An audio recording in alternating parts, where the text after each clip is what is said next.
afternoon, everybody. Okay, thank you. How are you? Nice live shot. Good to see all of you. Happy Friday. It's great to be back with you. I want to provide an update on President Trump's actions in the wake of the catastrophic air collision that tragically claimed the lives of 67 people at Reagan National Airport on Wednesday night. Everyone in this White House continues to mourn the victims and keep their friends and families in our thoughts and prayers during this unimaginable time. First, within moments of the collision, the president and his newly appointed team were in immediate communication. The president was briefed on Wednesday evening following the crash, again on Thursday morning, and he has continued to receive updates as recovery efforts continue on the ground. The president, as you know, took time to address the nation yesterday afternoon. To deliver accountability, President Trump swiftly signed a memorandum directing an immediate assessment of the Federal Aviation Administration to ensure the federal government is maintaining the highest personnel and policy aviation safety standards. The memorandum directs the Secretary of Transportation and the FAA Administrator to immediately review all hiring decisions and changes to safety protocols made during the prior 4 years, and to take all necessary corrective actions to achieve uncompromised aviation safety. The review will include a comprehensive assessment and reversal of any deterioration in hiring standards and aviation safety standards and protocols during the previous administration. Aviation safety was addressed by President Trump before this tragic collision even took place. On his second day in office, the president signed a memorandum to immediately stop Biden DEI hiring programs and return to non-discriminatory, merit-based hiring. And in 2018, during President Trump's first term, the Department of Transportation announced it would put an end at that time to use the biological questionnaire that was introduced by the Obama administration, which punished skilled applicants. President Trump has long led on the issue of aviation safety, and he will continue to do so. He will continue to deliver on the promises he made to the American people at record speed. The Senate has already confirmed 8 of President Trump's exceptional cabinet nominees, including most recently Transportation Secretary Sean Duffy, as you of course know, EPA Secretary Lee Zeldin, and Interior Secretary Doug Burgum, who is scheduled to be sworn in later today.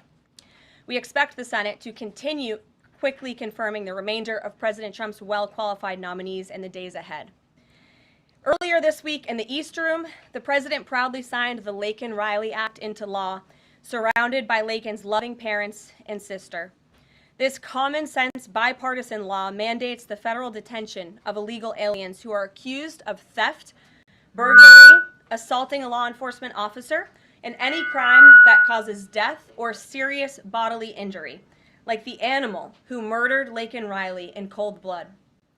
This was the first piece of legislation President Trump proudly signed as the 47th President of the United States, and it will guarantee that Laken did not die in vain. As Laken's mother, Allison, tearfully said during the signing event, President Trump said he would secure our borders and that he would never forget about Laken, and he hasn't. He's a man of his word, and we trust that he will fight for the American people. Those are the words of Laken's mother, and we will never forget them. So to help lock up even more criminal illegal aliens, President Trump signed a memorandum this week to detain them at Guantanamo Bay. This action will expand the Migrant Operations Center at Naval Station Guantanamo Bay to full capacity to provide critical extra detention space for high-priority criminal illegals. Our brave ICE agents continue to arrest more and more of these types of individuals every day in communities across our country. And I have more updates for you. On January 27, 2025, ICE Chicago arrested a citizen of Guatemala who has been convicted of solicitation to meet a child, disturbing, and sentenced to 24 months probation. On January 28, 2025, ICE Atlanta arrested a citizen of South Korea who has been convicted of 9 counts of possession or control of material depicting minors in sexually explicit conduct. On January 28th, ICE New York arrested a Mexican national previously charged by the state of New York for attempted murder and possession of a weapon and assault. And on January 28th, ICE Philly arrested a citizen of Mexico who has been convicted of possession of child pornography. Our message is simple. If you are a criminal, illegal alien, you will be arrested and deported. On another important matter, the nation's report card was released this week, and the news is not good. It showed that U.S. students had record low reading comprehension scores last year. It's National School Choice Week, and in part of the president's commitment to education, he just left a roundtable in the Roosevelt Room focused on this issue with leaders from across the country. The national report card showed that 70% of 8th graders were below proficient in reading, and 40% of 4th graders did not even meet the basic reading levels. This is completely unacceptable to the president, and he continues to take aggressive actions to address this education problem in our country. He signed an executive order this week prohibiting federal funding of the indoctrination of our children, including radical gender ideology and critical race theory in the classroom. The president believes American education should focus on cultivating patriotic citizens who are ready for the workforce. And this action will help get schools back on track and defend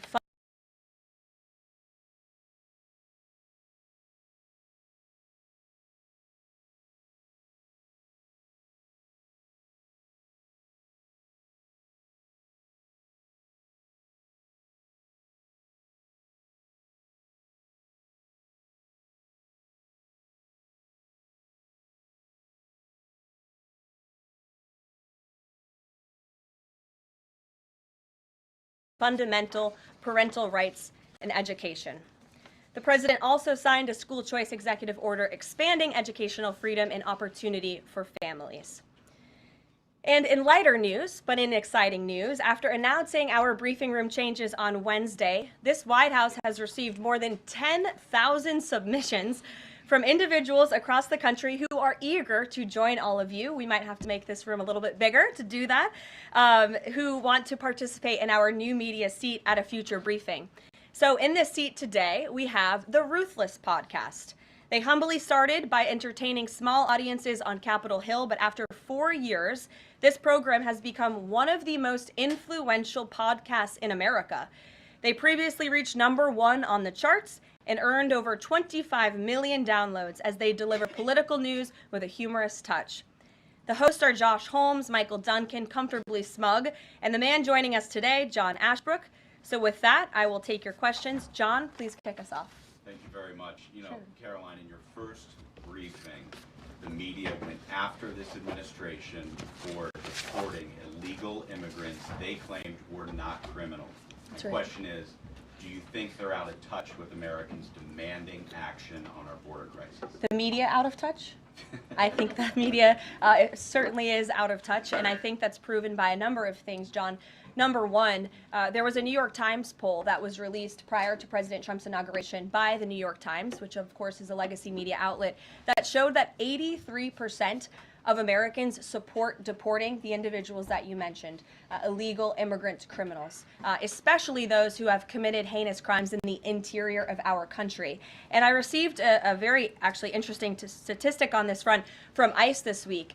97% of the deportations that this administration has made thus far are of individuals who had a removal order from the previous administration, but were never removed from the interior of our country. So this shows that the previous administration was actually defying our laws, and all this administration is doing is simply following the laws, the immigration laws of this great country. Thanks for the question, John. Anything else? No, that's it. Okay, great. Peter. Thanks, Caroline. If President Trump is telling us that air traffic control towers are staffed with unqualified controllers, these DEI hires who never should have been brought on, then it's not safe to fly commercially, is it? The president was asked and answered this yesterday, and he believes that it is still indeed safe, and Americans should feel safe traveling our skies. With that said, two things can be true at the same time. And we certainly have seen the deterioration of federal hiring standards at the Federal Aviation Administration.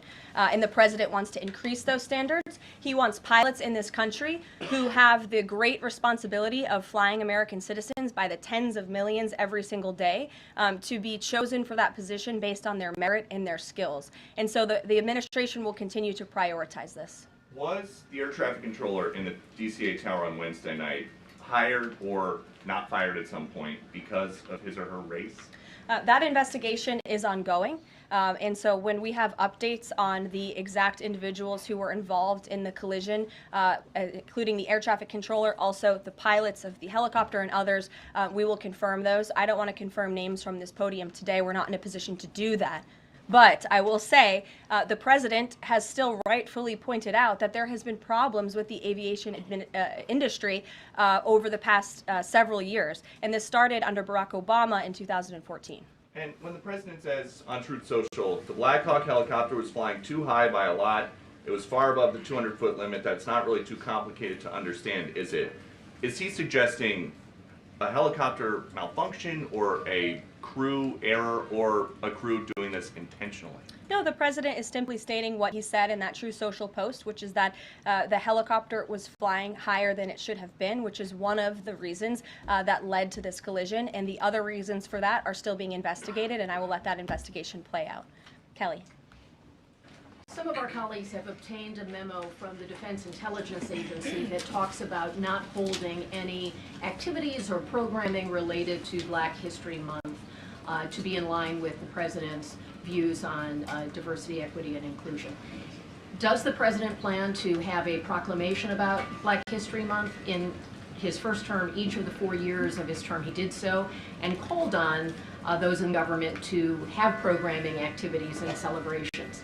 Is he going to do that this year? Yeah, the president looks forward to signing a proclamation celebrating Black History Month. I actually spoke with our great staff secretary. It's in the works of being approved, and it's going to be ready for the president's signature to signify the beginning of that tomorrow. If an agency is calling off those kinds of activities in an attempt to be in alignment with the president's views on DEI and other things, should they adjust that now and have those programs and make those celebrations however they see fit in the office? The president is leading here at the White House, and I'll leave it to the proclamation that he will sign very soon. Mary, great to see you. Thanks for having us. So I wanted to follow up on the gender executive orders you mentioned. First of all, we know that President Trump has taken a bunch of steps to protect children from irreversible transgender procedures. Is he interested in backing congressional legislation on this point? And does the Trump administration have interest in investigating doctors who perform these irreversible procedures on kids, such as a double mastectomy on a minor girl? Well, the president has already taken a very strong stance on this issue this week with the signing of his executive order, a few executive orders in this space. First, he made it the official policy of the federal government that there are only two sexes, male and female, and we have directed all federal agencies to comply with that policy. As for congressional legislation to support the president's agenda in this space, and certainly ending the mutilation of young children, the chemical castration of young children, which is a barbaric practice that the vast majority of Americans do not support for young minor children. Certainly the president would support Congress's efforts, as he has already made that very clear this week. Jennifer.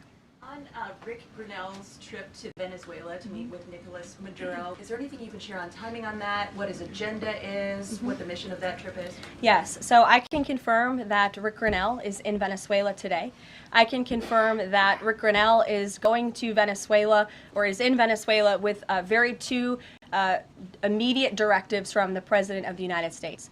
Number one, Rick Grinnell has been instructed to identify a place and ensure that repatriation flights of Tren de Aragua members, Venezuelan nationals who have broken our nation's laws, will land in Venezuela. As I said at this podium a few days ago, we expect every nation on this planet to cooperate with the repatriation of our citizens, and so Rick Grinnell is in Venezuela to ensure that can continue. And number two, Rick Grinnell is in Venezuela to ensure that all U.S. detainees in Venezuela are returned home. That's his mission, and I will provide a readout after this trip. On Bob Menendez, can you tell us if anyone has approached the White House or the president about a pardon or a commutation?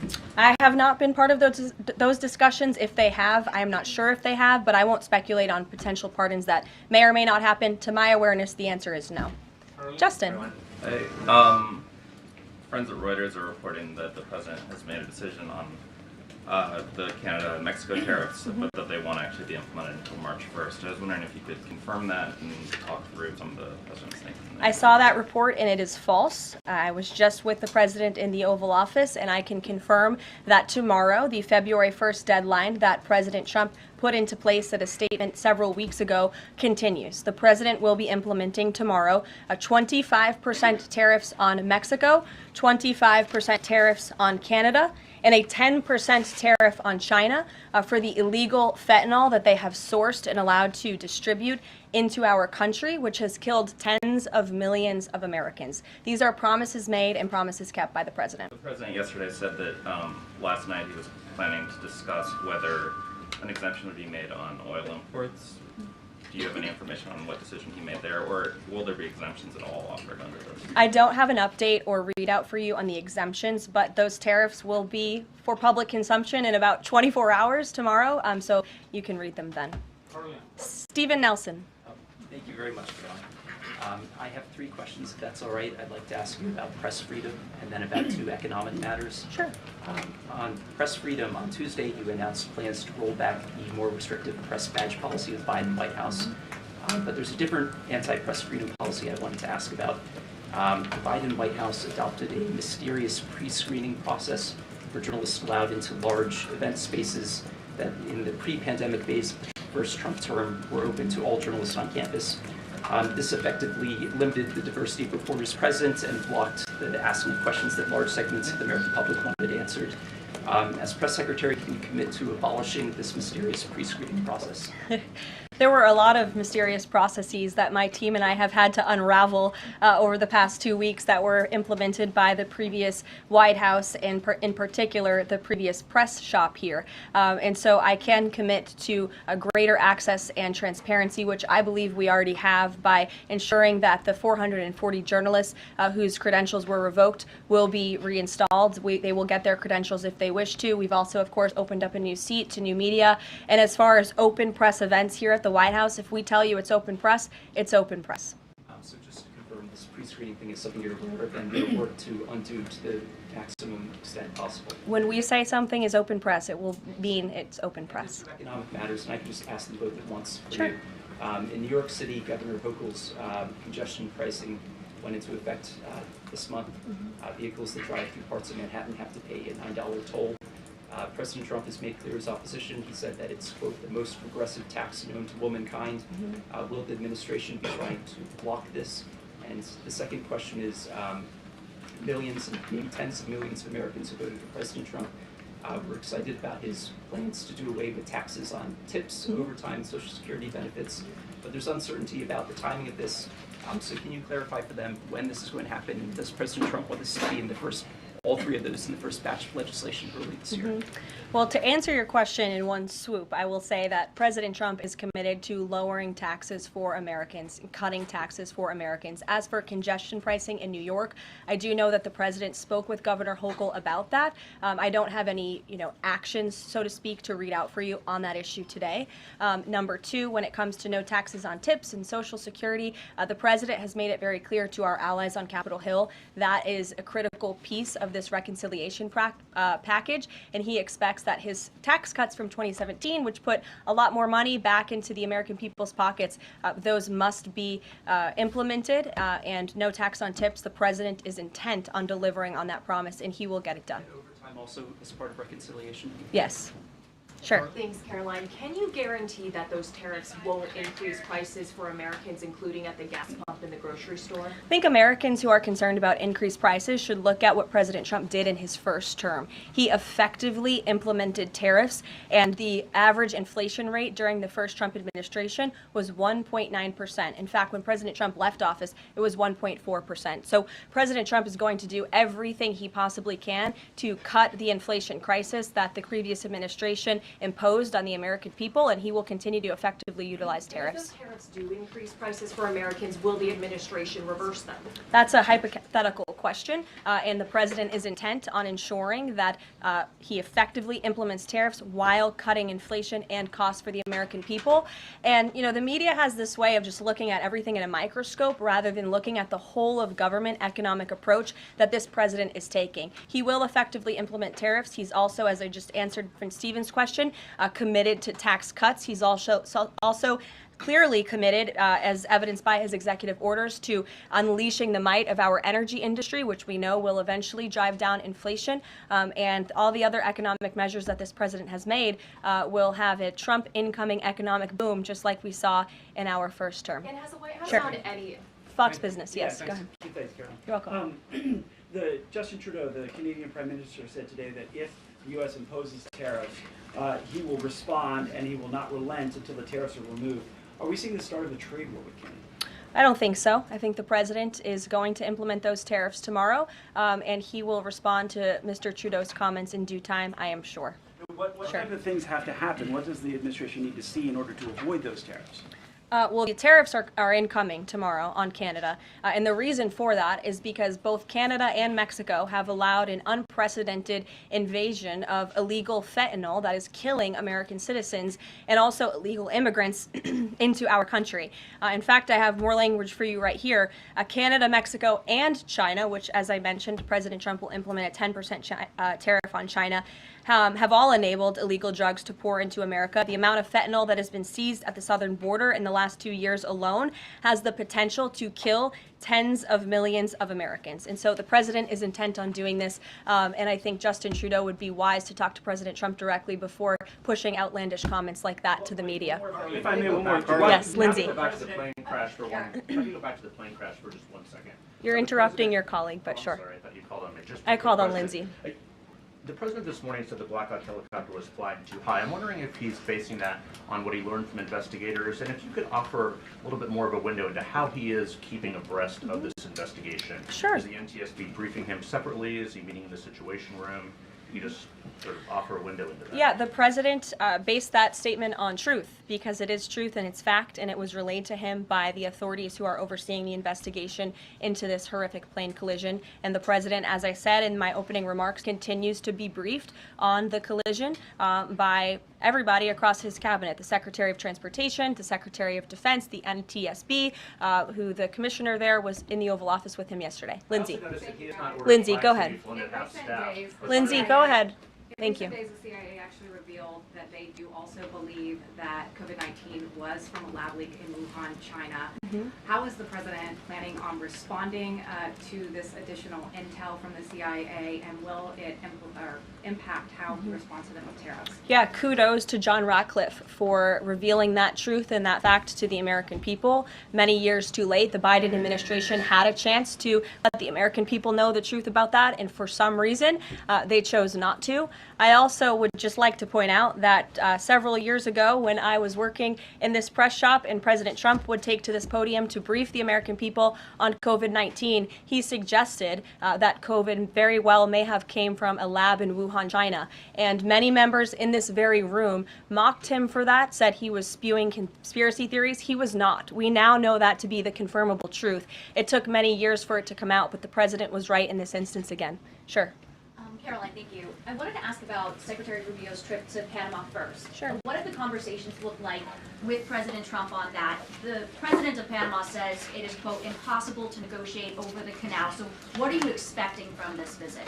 So I have not been present for Secretary Rubio's conversations with President Trump about the Panama Canal. I have been present for President Trump's own thoughts on the Panama Canal, and you've all seen them as well in his public statements that he has shown.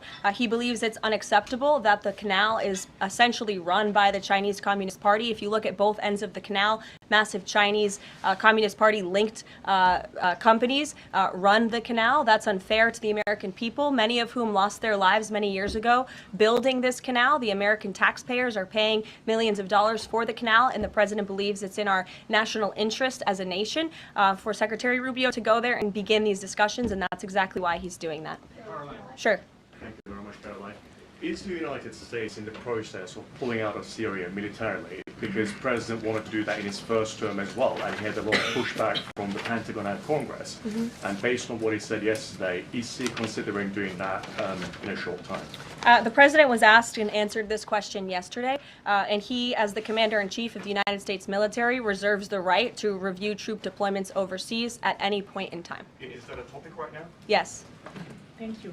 Two questions. So we now know that the staffing was not normal at the air traffic tower, and so with the government freezing the hiring of new federal workers and offering buyouts, are you not afraid that more incidents of different kind could happen with less staffing in different agencies? Well, the president is intent on ensuring that we are increasing staffing at these agencies, and that's why he signed a very strong executive order on his second day in office, immediately terminating DEI hiring practices at the FAA. He also, following the tragic crash, as you all know, in the Oval Office yesterday, signed a memorandum directing an immediate assessment of the FAA to ensure the federal government is maintaining the highest personnel and aviation safety standards. And I would also just say there's a cultural piece to this as well.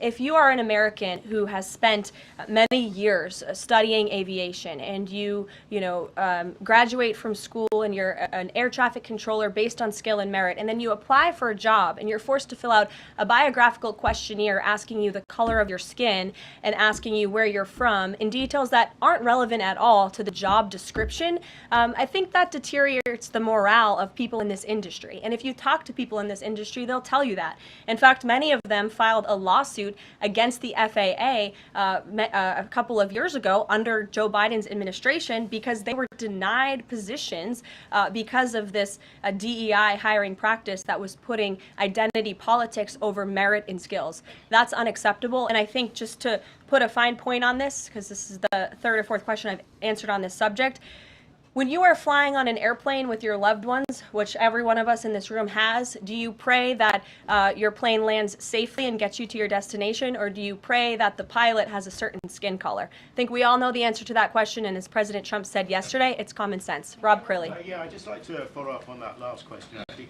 Has there been any sort of assurance from the FAA that they will immediately improve staffing levels, given the reports of not normal staffing levels on Wednesday? Oh, absolutely. You had Secretary Duffy here yesterday at the White House at this podium saying that he is on it, and we can all trust that he definitely will be. John Decker. Thanks a lot, Carol. You followed me, right? Yes, I did. Thank you very much. As long as your name's still John Decker. It is, absolutely. Thank you. The president's meeting today with the founder and CEO of NVIDIA. What is that meeting concerning, and who sought that meeting? I don't have details on this. It's a private meeting. It will take place at 2:30 p.m. I'll try to get there in time, and I can let you know after. How's that? On Guantanamo Bay, can you give more details about setting up that detention facility at Gitmo? How will that come about? What's the timing in terms of standing it up? And of course, this has happened before during the Clinton administration. Yeah, that's right. Detainees of Cuban and Haitian descent were both detained at Guantanamo. Are you looking at that model in setting up this detention facility? Secretary Hegseth, I believe, was on television this morning answering this question, and he said that the Department of Defense is already on it. He has directed his agency to ensure that Gitmo is increasing their capacity for beds, and that's exactly what President Trump's executive order did. It directed Secretary Hegseth and also Secretary Noem to expand the Migrant Operations Center at the Naval Station to provide for this extra detention space. And as Secretary Hegseth confirmed this morning, that operation is underway. Sure. Caroline, on the tariffs, can you clarify whether those will actually be going into effect tomorrow, or Yes. whether there might be some lead time? Yes. And are those, they will be going into effect tomorrow? Correct. And are those meant to be in place long term, or is there a scenario in which Canada, Mexico, and China can offer concessions and then they would be removed? At this point, the president has made it very clear those tariffs are going to be implemented and in effect. If the president at any time decides to roll back those tariffs, I'll leave it to him to make that decision. But starting tomorrow, those tariffs will be in place. Sure. Thanks, Caroline. Yes. Can you confirm or report by our friends at the Daily Mail that the British Prime Minister Keir Starmer is going to be visiting the White House in February. And also, if I may, do you have any more details on Netanyahu's visit here next week? Sure. I have not seen that report about the Prime Minister. I can go check back with our friends at the National Security Council and get back to you on that. I can confirm that Prime Minister Netanyahu will be here on Tuesday, February 4th, for a working meeting and visit with the President. And I'm sure you will all be here, very excited to cover that visit. Sure. Daniel. Thank you, Caroline. You're welcome. Back on the Guantanamo Bay subject specifically, obviously, why does the president feel like that's the best location or good location to make sure that Americans are safe from violent, illegal migrant crime? Well, it's a really good question, and the memorandum that he signed, the order that he signed, builds on his previous executive actions, obviously, to secure our southern border and deport illegal criminals from the interior of our country. We know that we have an issue with detention space here in the interior, which is a big reason why Congress needs to pass this reconciliation package as quickly as possible to ensure that DHS and ICE have the funding they need to detain these individuals that the administration is very swiftly rounding up and deporting, arresting and deporting these illegal immigrant criminals. And so the president feels it's an appropriate place. Taxpayers are already funding it. The space is there. Why not use it? And the Secretary of Defense, as I said, is working on that as we speak. Sure. Yes. Thank you so much for having me here and answering a question. So I want to talk more about the success that ICE is having finding these violent criminal aliens, some of them being sexual predators. But my friend Ben Berquam reports that the Chicago mayor and the Illinois governor are preventing ICE agents from going into jails and prisons to enforce detainers against illegal aliens. In Maryland, the Attorney General has also put out a memo hindering local police cooperation with ICE. Does the administration have any comment on leftist state and local officials defying ICE and Trump's deportation efforts? Yeah, I think it's very interesting that Democrat officials in these cities who have been completely overrun and overwhelmed by illegal immigrant criminals would refuse support and help to cure this problem that has especially taken over their cities. I guess they don't want to admit they've been wrong with their sanctuary city policies. I'm not sure. You'll have to ask them about their intentions, but they would be very wise to comply with this administration because this administration is hell-bent on enforcing our nation's immigration laws, and this administration will continue to arrest and detain and deport illegal migrant criminals. And what we won't do is defy our nation's immigration laws like the previous administration, who had these orders of removal on illegal immigrants across the country and were refusing to execute on them. We will continue to remove illegal criminals from our nation's interior. Are these sanctuary city leaders, are they violating the law? I would certainly think so. I'd have to check back on which specific law they're violating, but certainly if they're not enforcing our nation's immigration law, sounds like they are breaking the law. And I would also add that their constituents don't approve of that. You've seen residents in Chicago show up at their city council meetings infuriated with their leadership in that city because they are working very hard to provide for their families. They want public safety and law and order, and their officials have abandoned those very basic American principles in these cities. And the American people want law and order. It's, again, an overwhelmingly popular policy to deport illegal criminals from our nation's interior, and this administration will continue to affect that goal. Sure. Sure. A question on Colombia. We just interviewed Colombian President Gustavo Petro, and he insisted that he's not going to take any Colombian deportee from the U.S. if they arrive in South America handcuffed. How this administration responds to that? When did the Colombian president make those remarks? Today. Okay. An interview with us at Univision. Well, I will share those with the President of the United States, and I will get back to you on his response. What happens if Nicolas Maduro? Caroline, there are more than 150,000 disabled Americans who are working today. The president talked a lot yesterday about hiring the best and the brightest to work in the federal government. Safety aside, does he believe that disabled people do have a place to work in the federal government? And does he also support the current protections for disabled people working in the private sector as well. The president has made it very clear that this is a common sense solution to solving some of the problems that we have seen at the Federal Aviation Administration and also when it comes to many of the federal agencies across our government. People should not be hired based on their disabilities, based on their skin color, their gender, their race. None of that matters. What matters to this president and this administration is how well you can do your job, and the American people agree with that sentiment. So it's about competence, skill, and merit. And so the president is focused on ensuring that the most competent individuals, the best and the brightest in this country, are in positions in this federal government, especially when it comes to public safety. Can't overemphasize the importance of those jobs. Sure.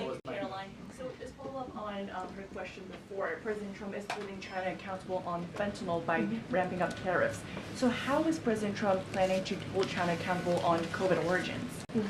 I haven't spoken to the president about the COVID origins specifically in regards to any actions he may or may not take when it comes to China. But as I have previewed quite a few times today, he will be implementing a 10% tariff on China tomorrow. Sure. Hi. Has the president made up his mind about a timeline for tariffs on the EU? No, he has not. And will it be a one-size-fit-all, or will it be differentiated among governments? I won't get ahead of the president on tariffs when it comes to the European Union. What I can tell you, again, is that the president will be implementing 25% on Canada, 25% on Mexico, 10% on China tomorrow for the reasons that I have repeatedly laid out in this briefing. Newsmax, go ahead. Yes. Thank you so much. No, the gentleman behind you. James Rose. Yes, James. Thank you. Thank you, Caroline. Two quick questions on foreign policy, and then one very long and tedious and ponderous Rosen question thereafter. First, on Iran, we've heard very little about the president's forthcoming Iran policy besides his determination to prevent that nation from achieving a nuclear weapons capability. Is it the president's objective, short of the use of U.S. military force, to use the broad array of his powers to try to hasten the end of the Iranian regime? I think the president has actually made his position on Iran very clear, and he made that clear when there were the negotiations about the ceasefire, which we know obviously is now in place, and the deadline on that ceasefire has continued. He said that Hamas and Iranian-backed terrorists would have hell to pay if that ceasefire didn't move forward, and then quickly thereafter it did. I also do have news on the hostage front, which I'm very surprised nobody asked about this because it is big news story, and the White House applauds the release of 8 additional hostages from Hamas captivity, thanks to the ceasefire deal secured by President Trump. 3 Israeli and 5 Thai nationals are being reunited with their families and their loved ones after being held in unspeakable conditions for over 15 months. And the president remains committed to the release of all remaining hostages, and they should have never been taken by the brutal terrorist group Hamas in the first place. And I think President Trump's working meeting with the Israeli Prime Minister next week emphasizes his continued support for Israel and ensuring that brutal terrorists in that region have hell to pay. Sure. Can I just finish the other 2 questions? Sure. I know you want the long, ponderous Rosen. But first, on the Grinnell trip, as you know, under the previous administration, the U.S. recognized the opposition candidate in last year's elections, Edmundo Gonzalez, now exiled, as the legitimate president of Venezuela. Does the president's dispatching of Ambassador Grinnell to negotiate directly with President Maduro today mean that the U.S. now officially recognizes President Maduro as the legitimate president of Venezuela? Absolutely not. As I made it very clear, former ambassador and now special envoy Rick Grinnell is going to Venezuela with 2 very clear directives. Make sure that Tren de Aragua members, of which there are 400 currently in custody, are repatriated back to Venezuela, and that all United States detainees return home. Thank you very much, guys.